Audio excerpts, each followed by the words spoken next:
Hello नमस्कार साथियों, मैं आपका अपना दोस्त नीरज आप सभी का स्वागत करता हूं आपके अपने यूट्यूब चैनल नीरज स्टडी 01 में। उम्मीद करता हूं आप लोग मस्त होंगे, स्वस्थ होंगे। यूपी पुलिस कांस्टेबल को ध्यान में रखते हुए आपकी क्लास शुरू की गई है। ये क्लास आप यूपी पुलिस एसएससी जीडी इन दोनों के लिए लगा सकते हैं, क्योंकि ये क्लास हमने कल से शुरू की है। कल हमने एक प्रैक्टिस सेट डाल दिया है, ये आपका दूसरा प्रैक्टिस सेट होगा। ये एक प्रैक्टिस सेट ही नहीं है, इसमें जो भी क्वेश्चन है सारे क्वेश्चन मैंने बहुत ही सेलेक्टेड लिए हैं, वही जो बार बार एग्जाम में पूछे जाते हैं या प्रीवियस ईयर क्वेश्चन है। तो आपका ये जो है क्लास तब तक चलेगी जब तक कि आपका एग्ज़ाम नहीं हो जाता। जो लोग चैनल पर नए आए हैं चैनल को सब्सक्राइब करें, बेल आइकन ऑल पर क्लिक करें, जिससे हमारी क्लास की नोटिफिकेशन आप तक टाइम से टाइम पहुँचते रहें। देखो, जल्दी ही यूपी पुलिस एसएससी जीडी इन दोनों की वैकेंसी आपको देखने को मिलेगी। बहुत सारे लोग तो इस इंतज़ार में बैठे हैं कि जब वैकेंसी आ जाएगी हम तभी तैयारी करेंगे। लेकिन मेरे भाई, मैं आपको बता दूं, जैसे ही वैकेंसी आएगी अब उसके बाद आपको टाइम नहीं मिलेगा। 2 से 3 महीने के अंदर आपका एग्ज़ाम हो जाएगा और 2 से 3 महीने में आप तैयारी नहीं कर पाएंगे। तो अभी से जो है तैयारी को स्टार्ट कर दीजिए, ताकि आप सिलेक्शन ले सकें, क्योंकि 2019 के बाद कोई भी वैकेंसी नहीं आई है यूपी पुलिस की। बहुत सारे बच्चे इस वैकेंसी का इंतज़ार कर रहे हैं। तो अपनी तैयारी को आप भरपूर बनाए रखने के लिए तुरंत हमारे चैनल से जुड़ जाइए, क्योंकि इससे पहले हम आपकी जो है दिल्ली पुलिस और बिहार पुलिस, और उससे पहले हमने बीएसएफ, इन सभी की तैयारी हमने इस चैनल द्वारा कराई है। बहुत सारे लोगों को जो है हमारे चैनल से जुड़े हैं बीएसएफ में, उनका सिलेक्शन हुआ है। और जो दिल्ली पुलिस में भी हमारी क्लास से बहुत लोगों को फ़ायदा हुआ है, क्योंकि वो लोग हमें इंस्टाग्राम पर बताते रहते हैं कि भाई आपने जो पढ़ा है उन सब से बहुत क्वेश्चन पूछे गए हैं। यदि आपका भी कोई डाउट है किसी भी चीज़ को लेकर, किसी भी एग्ज़ाम को लेकर, या फिर आपका कोई क्वेश्चन हो, तो आप मुझे इंस्टाग्राम पर मैसेज कर सकते हैं। लिंक मैंने डिस्क्रिप्शन में डाल रखा है। तो आप अपना सपोर्ट जो है बनाए रखिए, क्योंकि मैंने आपको 3-4 दिन पहले ही बोल दिया था कि मैं आपके लिए अब जो है यूपी पुलिस की एक क्लास लेकर आऊँगा, जिसमें आपका सब कुछ होगा। आपकी हिंदी होगी, रीजनिंग होगी, मैथ होगा, जीके जीएस होगी और यूपी जीके होगी। मतलब एक ही प्रैक्टिस सेट में आपको सब चीज़ें मिल जाएंगी। वरना आप कहीं और प्रैक्टिस सेट लगाते हैं तो उसमें क्या है, आपको हिंदी अलग से पढ़नी पड़ती है, जीके जीएस अलग से, मैथ अलग से, रीजनिंग अलग से और यूपी जीके अलग से। लेकिन हमने जो है सारी चीज़ें एक साथ इस प्रैक्टिस सेट में डाल दी हैं, जिससे कि आपको अलग अलग क्लास ना लेनी पड़े। लेकिन मैं आपको एक चीज़ बता दूं, जैसे ही मैं आपको यहाँ पे चीज़ें कराता हूँ, उसके बाद जैसे मैं आपको मैथ या रीजनिंग के क्वेश्चन कराऊंगा, 3 से 4-5 क्वेश्चन तक मैं आपको कराऊंगा। उसके बाद आपको क्या करना है, अपनी बुक में जाना है, तुरंत से 4 से 5 क्वेश्चन आपको वहाँ से कर लेने हैं। उससे आपकी तैयारी जो है भरपूर हो जाएगी। यदि आप प्रॉपर ये मतलब यूट्यूब के ऊपर ही रहेंगे कि यूट्यूब से ही सिलेक्शन हो जाएगा, तो मेरे भाई ये बिल्कुल गलत है। यूट्यूब से बिल्कुल सिलेक्शन नहीं होगा। यूट्यूब से जो है आपको क्वेश्चन मिलेंगे, वो क्वेश्चन आपको मिलेंगे जो पढ़ाए जा रहे हैं, लेकिन आप इतने अपनी जो है बुक्स नहीं उठाएंगे, बुक से नहीं पढ़ेंगे, उतने ये सिलेक्शन नहीं होगा। ये सच है, कड़वा है, इसलिए आपको कड़वा लगता है। लेकिन इतने आप सेल्फ स्टडी नहीं करेंगे, सिलेक्शन नहीं होगा। तो उम्मीद करूँगा यहाँ तक आपकी चीज़ें समझ में आई होंगी। हम क्वेश्चन भले ही कम कराएंगे, लेकिन क्वेश्चन वही कराएंगे जो बार बार एग्जाम में पूछे जाते हैं, प्रीवियस ईयर क्वेश्चन है या जिनकी आने की पूरी पूरी संभावनाएं हैं। आइए क्लास शुरू कर लेते हैं। पहला क्वेश्चन आप सभी के सामने, माँ सरस्वती का नाम लेकर क्लास की शुरुआत करते हैं। देखो, पहला क्वेश्चन आप सभी के सामने, समाजवादी अर्थव्यवस्था का जनक किसे कहा जाता है? तो किसे, कार्ल मार्क्स को जो है, कार्ल मार्कस को जो है समाजवादी अर्थव्यवस्था का जनक कहा जाता है। भारतीय अर्थव्यवस्था के उदारीकरण का अग्रदूत किसे कहा जाता है? तो कौन है वो? है डॉक्टर मनमोहन सिंह। दीपक पारेख समिति की किस लिए गठित की गई थी? दीपक पारेकर समिति जो थी वो किसके लिए गठित की गई थी, ये आपको बताना है। तो किसके लिए? अवसंरचना के विकास और वित्तीय सुझाव के लिए जो है गठित की गई थी। एनर्जी स्टैटिस्टिक्स नामक रिपोर्ट कौन प्रकाशित करता है? तो कौन करता है? वो करता है केंद्रीय सांख्यिकी संगठन, मतलब CSO। वैश्विक भुखमरी सूचकांक रिपोर्ट के मुख्य घटक क्या हैं? तो उसके घटक जो हैं वो हैं अल्पपोषण, शिशु वृद्धिरोधन तथा शिशु मृत्यु दर। नेक्स्ट, रघुराम राजन समिति का संबंध किससे है? आर्थिक क्षेत्र में सुधार से जो है इसका संबंध है। नेक्स्ट, भगवान बुद्ध को ज्ञान की प्राप्ति कहाँ हुई थी? कहाँ हुई थी? बोध गया में। आर्य समाज की स्थापना किसने की? स्वामी दयानंद ने। पंजाबी भाषा की लिपि कौन सी है? गुरुमुखी। भारत की मुख्य भूमि का दक्षिणतम किनारा कौन सा है? वो कौन सा है? कन्याकुमारी। कुमारी। देखो आप क्वेश्चन जैसे ही लगा रहे हैं आपको पता चल रहा है कि क्वेश्चन मैं कितने इंपॉर्टेंट लेकर आया हूँ, वही जो बार बार एग्जाम में पूछे जाते हैं। तो आप जो है एकदम जो है क्लास को सपोर्ट करेंगे, अधिक से अधिक लोगों को क्लास को शेयर करेंगे, चैनल को सब्सक्राइब करेंगे, जिससे कि हमारे ये जो है क्लास के नोटिफिकेशन आप तक टाइम टू टाइम पहुँचते रहें। आइए देख लेते हैं। भारत में सबसे पहले सूर्य किस राज्य में निकलता है? तो किस में निकलता है? वो निकलता है अरुणाचल प्रदेश में। और यहाँ पर जो है वर्ग किलोमीटर के हिसाब से जो है सबसे कम जनसंख्या निवास करती है। 1 किलो वर्ग किलोमीटर में जो है कितनी 17 लोग ही निवास करते हैं। इंसुलिन का प्रयोग किस बीमारी के उपचार में होता है? किसके? मधुमेह। बिहू किस राज्य का प्रसिद्ध त्योहार है? किसका है? असम का। कौन सा विटामिन आंवले में प्रचुर मात्रा में पाया जाता है? Vitamin C. मतलब खट्टे फलों में जो है कौन सा विटामिन पाया जाता है? Vitamin C. जैसे कि आंवला हुआ, नींबू हुआ, संतरा हुआ, इनमें जो है विटामिन सी पाया जाता है। नेक्स्ट, पिछड़े देशों के लिए रोलिंग प्लान का सुझाव किसने दिया था? गुन्नार मिडलन ने जो है ये सुझाव दिया था। राज्य और राष्ट्रीय लेड यूज बोर्ड तथा national lead resources conservation and development commission मुख्य रूप से किस कार्य के लिए गठित की गई थी? ये गठित की गई थी खेती योग्य भूमि की पहचान तथा उनके विकास के लिए जो है गठित की गई थी। ई चौपाल नामक ग्रामीण विपणन तंत्र रूरल मार्केटिंग सिस्टम किसने प्रारंभ किया था? ये क्या था? अंतर्राष्ट्रीय व्यापार केंद्र ITC ने जो है शुरू किया था। भारत सरकार ने किस मंत्रालय के अंतर्गत राष्ट्रीय विकलांग वित्त निगम की स्थापना की है? तो कौन सा? वो है सामाजिक न्याय और अधिकारिता मंत्रालय के तहत। भारत में बागवानों पर काम करने की स्थिति की जांच के लिए किस वर्ष रॉयल कमीशन ऑन लेबर स्थापित किया गया था? कब? 1929 में। नेक्स्ट, भारत में सिक्के जारी करने के लिए कौन अधिकृत है? तो कौन है? भारतीय रिजर्व बैंक ऑफ इंडिया।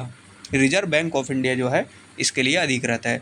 संयुक्त राष्ट्र विकास कार्यालय पहली बार मानव विकास रिपोर्ट कब जारी की गई? 1990 में। मानव विकास सूचकांक का आंकलन का आधार क्या है? तो इसका आधार जो है वो क्या है? जीवन प्रत्याशा, शिक्षा का स्तर और प्रति व्यक्ति आय, इसका आधार का आकलन है। भारत में राष्ट्रीय आय और सकल घरेलू उत्पाद का लेखा कौन करता है? तो कौन करता है? केंद्रीय सांख्यिकी कार्यालय CSO इसका जो है लेखा करता है। वर्तमान में भारत की राष्ट्रीय आय की गणना का आधार वर्ष क्या है? वो है 2011 और 12। भारत में सर्वप्रथम राष्ट्रीय आय का आकलन कब किया गया? तो 1868 ईस्वी में दादा भाई नौरोजी ने जो है आकलन किया था। नेक्स्ट, केंद्रीय सांख्यिकी संगठन CSO की स्थापना कब की गई? 2 मई 1951 को इसकी स्थापना की गई थी। भारतीय सकल घरेलू उत्पाद इंडियन GDP में सर्वाधिक योगदान वाला राज्य कौन सा है? वो कौन सा है? महाराष्ट्र। राष्ट्रीय विकास परिषद NDC का गठन कब हुआ था? तो कब हुआ था? 6 अगस्त 1952 को। 6 अगस्त 1952 को। भारतीय सांख्यिकी संस्थान इंडियन स्टैटिस्टिकल इंस्टीट्यूट कहाँ पर स्थित है? कहाँ है? कोलकाता में। किसी भी देश की आर्थिक विकास दर का सर्वश्रेष्ठ सूचकांक है वो है प्रति व्यक्ति आय। भारतीय अर्थव्यवस्था में किस क्षेत्र को तृतीय क्षेत्र के अंतर्गत रखा गया? वो कौन सा है? सेवा क्षेत्र, व्यापार, संचार और परिवहन क्षेत्र किसके अंतर्गत आते हैं? तृतीय क्षेत्र के। नेक्स्ट, संविधान सभा का स्थायी अध्यक्ष कौन था? वो कौन थे? डॉक्टर राजेंद्र प्रसाद, जो कि भारत के प्रथम राष्ट्रपति भी थे। भारतीय संविधान सभा की प्रारूप समिति के अध्यक्ष कौन थे? वो थे डॉक्टर भीमराव अंबेडकर। विश्व रेड क्रॉस दिवस किस तारीख को मनाया जाता है? 8 मई को। सूर्य उदय का देश किस देश को कहा जाता है? वो है जापान। अंतर्राष्ट्रीय महिला दिवस 8 मार्च को मनाया जाता है। क्षेत्रफल की दृष्टि से भारत का सबसे छोटा राज्य कौन सा हो जाएगा? गोवा। और सबसे बड़ा कौन सा हो जाएगा? राजस्थान। ओणम किस राज्य का प्रसिद्ध त्यौहार है? वो है केरल का। देखो मैं आपको यहाँ एक बात बताता हूँ।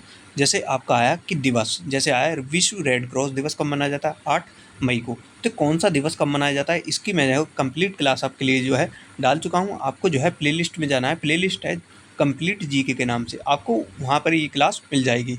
और ओणम किस राज्य का प्रसिद्ध त्यौहार है? कौन सा त्यौहार किस राज्य का है? वो भी आपको जो है प्लेलिस्ट में पूरी क्लास मिल जाएगी। आप जो है प्लेलिस्ट में एक बार ज़रूर जाएंगे और बीच बीच में जो है आप क्लास को शेयर करते रहेंगे। देखो आपसे कोई रुपया नहीं लिया जा रहा, कि बस आपको करना ये है, क्लास को लाइक करना है और 3 से 4 लोगों को क्लास को शेयर करना है। ये आपका काम है, ये आपको मैंने काम दिया है। और एक क्वेश्चन मैं आपके लिए होमवर्क के रूप में पूछूंगा, जैसे कि मैंने पिछली क्लास में भी आपसे पूछा था, आपको कमेंट करके बताना था वहाँ।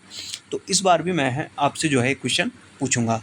गरीबी हटाओ देश बचाओ नारा के अंतर्गत 20 सूत्री कार्यक्रम का शुभारंभ कब किया गया था? 1975 में। भारतीय औद्योगिक विकास बैंक IDBI बैंक की स्थापना कब की गई थी? वो की गई थी जुलाई 1964 में। भारतीय प्रतिभूति और विनिमय बोर्ड की स्थापना कब की गई? 30 जनवरी 1992 को। कर मतलब टैक्स ढांचे में सुधार के लिए चिलेया समिति का गठन कब हुआ? अगस्त 1991 में। भारत में सेवा कर सर्विस टैक्स की शुरुआत हुई थी 1994 से 1995 में। भारत में वेट कब लागू हुआ? 1 अप्रैल 2005 से। भारत में बजट प्रणाली का जन्मदाता किसे कहा जाता है? वो है जेम्स विलियम्स। नेक्स्ट, शेयर बाजार में वह व्यक्ति जो स्टॉक व शेयर की कीमतों में गिरने की आशा में वस्तु के भविष्य में देने का वादा कर बेचता है, कौन है? वह है BEAR। बैंक दर से क्या तात्पर्य है? वह दर जिस पर रिजर्व बैंक ऑफ इंडिया वाणिज्यिक बैंकों को कर्जा देता है। निक्की क्या है? टोक्यो स्टॉक एक्सचेंज का शेयर मूल्य सूचकांक। नेक्स्ट, मुद्रा अवमूल्यन का क्या अर्थ है? अन्य मुद्राओं की तुलना में देशी मुद्रा के मूल्य में कमी। विक्रेता बाजार कहा जाता है ऐसा बाजार जहां मांग की अपेक्षा आपूर्ति कम होती है, उसे विक्रेता बाजार कहा जाता है। आर्थिक नीति में कोर सेक्टर का मतलब क्या होता है? चयनित आधारभूत उद्योग। भारत में सकल घरेलू बचत में क्षेत्र का योगदान सर्वाधिक है, वो है किसका? घरेलू क्षेत्र का योगदान जो है वो सर्वाधिक है। आपके सामने आ चुके हैं देखो रीजनिंग के क्वेश्चन। सारे क्वेश्चन मैं आपको बार बार बोल रहा हूँ, वही क्वेश्चन है जो बार बार एग्जाम में पूछे जाते हैं, या जो है एग्जाम में जो है प्रीवियस ईयर क्वेश्चन में पूछे गए हैं। आपको भले ही ये क्वेश्चन ईजी लगेंगे, लेकिन आपके एग्जाम में ऐसे ही क्वेश्चन आपको देखने को मिलेंगे, क्योंकि आपके जो है रीजनिंग के 40 से 45 क्वेश्चन जो है रीजनिंग के पूछे जाते हैं, और मैथ के जो है आपके 15 से 20 क्वेश्चन पूछे जाते हैं। आइए देख लेते हैं। देखो, 5 से 124, तो 7 से आगे क्या बनेगा ये आपको बताना है। जैसे 5 से 124 बना है तो 7 से क्या बनेगा? देखो इसमें क्या लॉजिक है। देखो 5 का जो घन होता है हमारा, 5 का जो घन होता है कितना होता है? 125 -1 कराए तो कितना हो गया? ये हो गया 124। ऐसे ही 7 का जो घन होता है, 7 का घन हमारा कितना होता है? वो होता है कितना हमारा? 343। 343 में -1 कराए तो कितना हो जाएगा? 342। कितना हो जाएगा? 342। तो ऑप्शन नंबर जो है इसका ए राइट आंसर हमारा हो जाएगा, ऑप्शन ए। नेक्स्ट, बर्फ शीतलता पृथ्वी आगे क्या आएगा? देखो बर्फ का जो संबंध शीतलता से है, पृथ्वी का संबंध आगे कैसे आएगा? देखो बर्फ शीतलता मतलब कैसी होती है? ठंडी। तो पृथ्वी क्या करती है? गुरुत्वाकर्षण, ऑप्शन बी। नेक्स्ट, भारत नई दिल्ली पाकिस्तान का संबंध आगे क्या होगा? देखो भारत का जो संबंध नई दिल्ली से है, तो पाकिस्तान का संबंध किससे होगा? देखो भारत की जो राजधानी है वो हो जाएगी क्या? नई दिल्ली। पाकिस्तान की राजधानी क्या हो जाएगी? इस्लामाबाद। ऑप्शन नंबर डी इसका राइट आंसर हो जाएगा। नेक्स्ट, पुलिस का संबंध इससे है, तो लीडर का संबंध आगे कैसे होगा? देखो जैसे पुलिस से ये बना है तो लीडर से आगे क्या बनेगा? देखो इन्होंने क्या लॉजिक लगाया। देखो पीओ को इन्होंने उल्टा कर दिया, LI इनको भी उल्टा कर दिया, CE इनको भी उल्टा कर दिया। ऐसे ही हम लिखेंगे। देखो LE को उल्टा करेंगे तो ये क्या आएगा? पहला ELDARE, ये बन जाएगा ELDARE, option A. Option A इसका राइट आंसर हो जाएगा। नेक्स्ट, आपके सामने आ चुके हैं मैथ के क्वेश्चन। आइए इन्हें फटाफट से हम कर लेते हैं। देखो पहला क्वेश्चन, एक प्रकाशन थोक विक्रेता को एक पुस्तक 30% के लाभ पर बेचता है। थोक विक्रेता खुदरा विक्रेता को वह पुस्तक 25% के लाभ पर बेचता है, फिर वह पुस्तक ग्राहक को 20% के लाभ पर जो है 312 रुपये में बेची जाती है। थोक विक्रेता के लिए पुस्तक का क्रय मूल्य रुपये में कितना होगा? तो आपको ये क्वेश्चन देखने में बहुत बड़ा लग रहा है, लेकिन ये क्वेश्चन बहुत छोटा है। देखो माना क्रय मूल्य क्या है? माना हमने क्रय मूल्य मान लिया हमने क्या? x। कितना? x। तो आइए कर लेते हैं सीधा सीधा। देखो x गुणा पहला कितना? 30% लाभ, तो 130/100 गुणा फिर कितना? 25% लाभ, 125 125/100 गुणा फिर कितना 20%, 120 गुणा 100 और बराबर में कितना दे रखा है हमें, वो कितना है 312 रुपये, 312 रुपये। आइए इसको सॉल्व कर लेते हैं। जीरो से जीरो खत्म, इस जीरो से ये जीरो खत्म, 5 दूनी 10 और 5 दूनी 10, 5 पूरे 25, ये जाएगा 25। 2 से इसे काटो, ये जाएगा कितने पर 6 बार। और इसको पूरे को सॉल्व करेंगे हम। सॉल्व करने के बाद जो आएगा हमारा राइट आंसर आएगा 160। कितना 160। एक्स का मान जो आ जाएगा हमारा, एक्स का मान जो आ जाएगा, क्रय मूल्य जो आ जाएगा हमारा, वो हो जाएगा 160। ऑप्शन नंबर ए इसका राइट आंसर हो जाएगा। कैलकुलेशन आप कर लेंगे, इतनी मैं उम्मीद करता हूँ आपसे। 12 सेबों का क्रय मूल्य 25 सेब के विक्रय मूल्य के बराबर है, तो हानि प्रतिशत है, तो हानि प्रतिशत आपको बताना है। देखो 15 सेब का क्रय मूल्य बराबर कितने, 12 सेब के विक्रय मूल्य के बराबर हो जाएगा, ये जैसा कि आपको इसमें दे रखा है। ठीक है, तो पहले क्या लिखते हैं, हम लिखते हैं क्रय मूल्य बटे विक्रय मूल्य। क्रय मूल्य क्या है हमारा, क्रय मूल्य क्या है हमारा, वो है हमारा 25, और विक्रय मूल्य क्या है हमारा, विक्रय मूल्य क्या है, वो है 15। कितना 15। देखो 5 पूरे 25, 5 दिया 15, तो ये हो जाएगा 5/3, 5/3। तो 5 में से 3 जाएगा, 2 बचे, 2 बटे क्रय मूल्य को हम रखेंगे, क्रय मूल्य है, क्रय मूल्य, तभी तो हम हानि बता पाएंगे। देखो क्रय मूल्य गुणा 100%, से परसेंट के लिए गुणा किससे करते हैं, 100। देखो 5 से कितने पर जाएगा, ये जाएगा 20 पर, और 20 दूना 40, कितना 40, कितना हो जाएगा 20 दूनी 40, और 40% कितने में दे रखा है, 40% की हानि कितने में है, वो है ऑप्शन नंबर डी में। एक वस्तु को 900 में बेचने पर प्राप्त लाभ उस वस्तु को 500 में बेचने पर प्राप्त हानि के बराबर है। 30% का लाभ कमाने के लिए उस वस्तु का विक्रय मूल्य रुपए में क्या होना चाहिए, ये आपको बताना है कि कितना होना चाहिए। तो क्रय मूल्य क्या हो जाएगा, क्रय मूल्य कितना है पहले, वो है 900 प्लस 500, कितना 900 प्लस 500 बटे 2 हो जाएगा, 900 प्लस 500 बटे 2 हो जाएगा। तो ये कितना हो जाएगा, देखो ये हो जाएगा 1400 बटे 2, 1400 बटे 2, तो कितना हो जाएगा, 2 से 14 कटेगा तो ये हो जाएगा 700।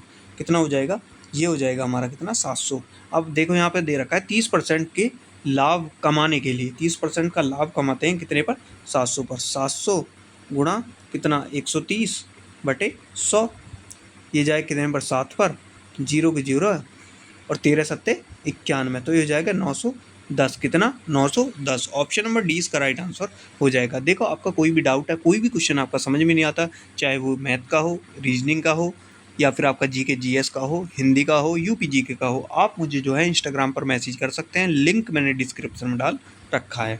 आइए देख लेते हैं। बस आप जो है क्लास को शेयर करते लगे रहेंगे और जो है क्लास को लाइक जरूर करेंगे। एक वस्तु का अंकित मूल्य 240 है, उसे अंकित मूल्य पर 10% की छूट देते हुए बेचा जाता है।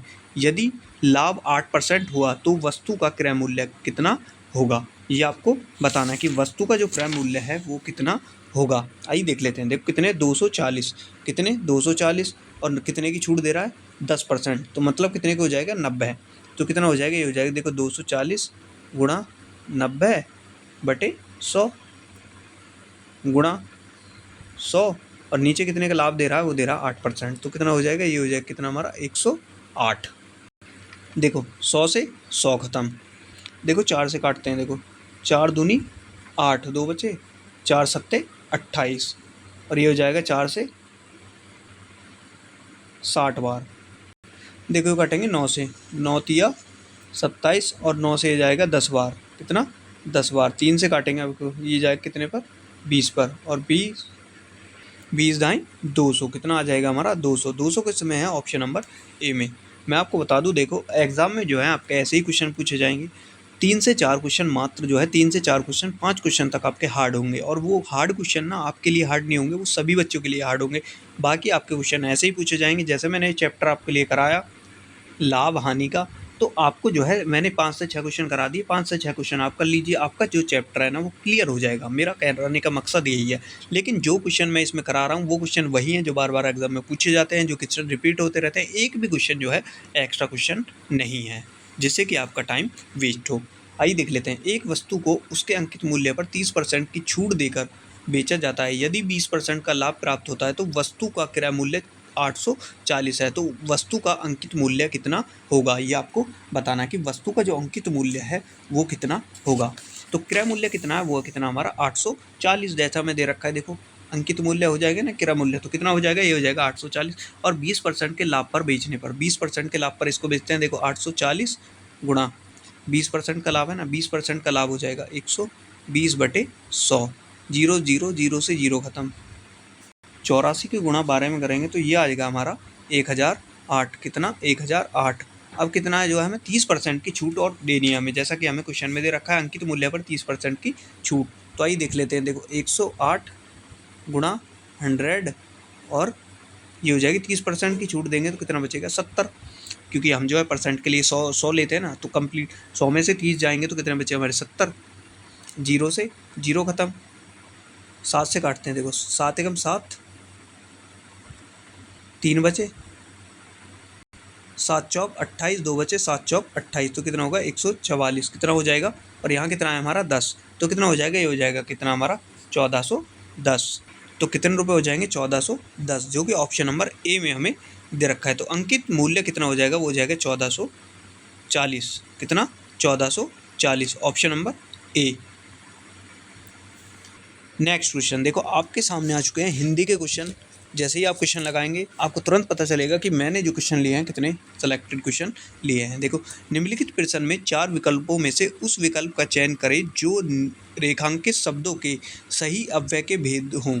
जैसे दरवाजे के बाहर कोई खड़ा है, दरवाजे के बाहर कोई खड़ा है, तो 4 ऑप्शन आपके सामने, आपको बताना है अव्यय कौन सा अव्यय है, समुच्चय बोधक, विषमय बोधक, संबंध बोधक या निपात। तो इसका राइट आंसर होगा वो होगा ऑप्शन नंबर सी, संबंध बोधक। देखो दरवाजे के बाहर कोई खड़ा है, दरवाजे के आ गया ना, के का ये क्या है, संबंध को दर्शाते हैं, तो ये क्या हो जाएगा ऑप्शन नंबर सी, संबंध बोधक अव्यय। निम्नलिखित प्रश्न में 4 विकल्प में से उस सही विकल्प का चयन करें जो अशुद्ध वाक्य के शुद्ध रूप का सबसे अच्छा विकल्प है। मतलब ये जो है मैंने गाँव जाना है, ये क्या है, ये गलत लिखा हुआ है ना कि मैंने गाँव जाना है। तो 4 ऑप्शन आपको दे रखे हैं, इनमें से आपको इसका सही आंसर बताना है। देखो मैंने गाँव जाना है तो कैसे शुद्ध लिखा जाएगा, मैं गाँव जाना है गलत, मुझे गाँव जाना है ये हो जाएगा ऑप्शन नंबर 20 का राइट आंसर हो जाएगा। मेरे को गाँव जाना है ये भी गलत हो जाएगा, मेरे को गाँव जाना है ये भी गलत हो जाएगा। तो ऑप्शन नंबर बी जो है इसका राइट आंसर हमारा हो जाएगा। नेक्स्ट, निम्नलिखित प्रश्न में 4 विकल्प हैं, उस विकल्प का चयन करें जो दिए गए मुहावरे का सही अर्थ बताता है। मुहावरा आपको दे रखा है, जैसे मैंने पिछले क्लास में आपको मुहावरे ही पढ़ाए थे। जिन लोगों ने वो क्लास नहीं देखी तो वो क्लास आप जरूर देखेंगे। लोहा मानना, लोहा मानना, 4 ऑप्शन होंगे। लोहा मानने का जो है सही अर्थ कौन सा होगा मुहावरे का, तो कौन सा हो जाएगा, वो हो जाएगा ऑप्शन बी, प्रभाव मानना। प्रभाव मानना जो है इसका सही आंसर हो जाएगा। नेक्स्ट, रसों का राजा किसे कहा जाता है, बहुत बार एग्जाम में रिपीट होता है। रसों का राजा किसे कहा जाता है ये आपको बताना है, तो कौन हो जाएगा, वो हो जाएगा क्या, श्रृंगार रस को जो है रसों का राजा कहा जाता है। नेक्स्ट, निम्नलिखित प्रश्न में 4 विकल्प में से उस विकल्प का चयन करें जो सही संधि विच्छेद वाला विकल्प है। आपको उल्लास दे रखा है, इसका जो सही संधि विच्छेद होगा ये आपको बताना है। जैसे कि 4 ऑप्शन आपके सामने दे रखे हैं, तो आपको जो है इसका सही संधि विच्छेद क्या होगा, वो होगा ऑप्शन ए, उत प्लस लाश इसका सही संधि विच्छेद हो जाएगा। देखो मैंने आपके लिए कंप्लीट जो है हिंदी भी करा रखी है और कंप्लीट जो है जीके करा रखी है, कंप्लीट यूपी जीके करा रखी है। आपको बस प्ले लिस्ट में जाना है, ये सारी मैंने प्ले लिस्ट बना रखी है, जिसको जो है बहुत कम समय में complete Hindi, complete GK, complete जो है यूपी जीके करनी है, तो आप जो है प्ले लिस्ट में जा सकते हैं और अपनी जो है तुरंत अपनी तैयारी को बेहतर बना सकते हैं, वो कंप्लीट आप जो है कर सकते हैं। निम्नलिखित प्रश्न में से 4 विकल्पों में दिए गए शब्द के सही समास वाला विकल्प पहचानिए। समास आपको सही बताना है। समास देखो चंद्रशेखर में कौन सा समास है, चंद्रशेखर में कौन सा समास हो जाएगा, ये हो जाएगा हमारा कौन सा, ऑप्शन नंबर ई, चंद्र है शिखर पर जिसके, तो चंद्र है शिखर पर जिसके हो जाएगा। नेक्स्ट, निम्नलिखित प्रश्न में 4 विकल्पों में से उस विकल्प का चयन करें जो निम्न वाक्य का पूर्णकालिक क्रिया परिवर्तन वाक्य बताता है। तो पूर्णकालिक क्रिया परिवर्तन वाक्य बताता है, ये आपको बताना है। देखो बच्चों ने गृह कार्य किया, वे खेलने लगे। 4 ऑप्शन आपके सामने हैं, तो इसका राइट आंसर जो होगा वो होगा कौन सा, ये आपको बताना है। देखो ये हो जाएगा ऑप्शन नंबर सी, इसका राइट आंसर हो जाएगा, बच्चे गृह कार्य करके खेलने लगे। ये इसका जो है क्या हो जाएगा, पूर्णकालिक क्रिया परिवर्तन जो है वाक्य सही हो जाएगा। बच्चे गृह कार्य करके खेलने लगे, जैसे आपको दे रखा है, देखो बच्चों ने गृह कार्य किया और वे खेलने लगे, तो इसका हो जाएगा क्या, बच्चे गृह कार्य करके खेलने लगे, ऑप्शन सी नेक्स्ट, भारत दुर्दशा किस प्रसिद्ध लेखक द्वारा रचित उपन्यास है? ये किसके द्वारा जो है लिखा गया है, ये किसका उपन्यास है? ये हो जाएगा ऑप्शन नंबर डी, किसके? भारत तेंदु हरिश्चंद्र द्वारा लिखा गया क्या? भारत दुर्दशा उपन्यास। तो उम्मीद करूंगा आप सभी ने जो है क्लास का आनंद लिया होगा। जिन लोगों ने क्लास को अभी लाइक नहीं किया, क्लास को लाइक करेंगे और शेयर करेंगे, चैनल को सब्सक्राइब करेंगे। तो एक क्वेश्चन आप सभी के लिए होमवर्क, जो कि अधिकतर लोगों को पता है लेकिन उसके बावजूद भी मैं आपको दे रहा हूँ। तो आपको बताना है कि अभी जो हमारा वर्ल्ड कप समाप्त हुआ है, विश्व कप जो समाप्त हुआ है हमारा अभी 50-50, वो किस टीम ने जीता है? उस टीम का आपको नाम जो है कमेंट करके बताना है। तो जो लोग चैनल पर नए आए हैं, चैनल को सब्सक्राइब करेंगे, बेल आइकन पर क्लिक करेंगे, जिससे हमारे क्लास के नोटिफिकेशन आप तक टाइम पहुँचते रहें। धन्यवाद।